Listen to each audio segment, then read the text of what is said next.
Ida for refusing to take a photo of my sister to college with me. Before my parents had me, 18 meters, they had my sister Emily. Emily was 3 years older than me and she died when I was a few months old. My parents never recovered. My whole childhood I was in the shadows of the child they lost. I get that grief does things to people and that losing a child is the worst loss a parent can suffer, but it was like I didn't exist most of the time. They talked about Emily all the time. Sometimes they could acknowledge she was gone, but more often than not she was talked about like she was still around. The most attention I got from my parents is when they force-fed words about how much I loved Emily. It never came natural for me to say I love Emily and I miss her so much. I didn't know Emily, but I did feel haunted by her. I had a big photo of Emily on the wall opposite my bed growing up. They wanted me to fall asleep to my sister looking over me. It always felt creepy.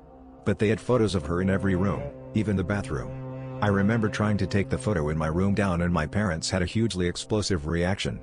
Like I'm talking, they yelled so loud the neighbors came to check on us. Emily's room was never touched after she died and sometimes my parents would sit in there for hours sometimes. I was also forced to sit with them in there sometimes. But I had to be very careful because I couldn't touch anything or make the room filthy. Extended family were always so caught between being nicer to me to try and make up for my parents or coddling my parents and putting the weight of their grief and Emily's death on my shoulders. They would tell me not to be so harsh on my parents when they, my parents, would let me down. My parents could never celebrate anything I did. My extended family tried to fill that gap. But sometimes it felt like they came just to lecture me about compassion and understanding. I did good through school despite getting no help or support from my parents and I got a full scholarship to college.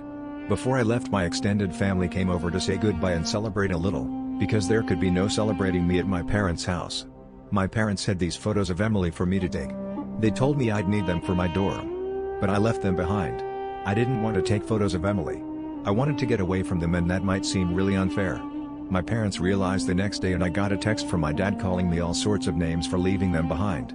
Then my extended family said I could have taken one and should, because Emily is still my sister and I should still try to remember her for my parents' sake if not mine. Ida,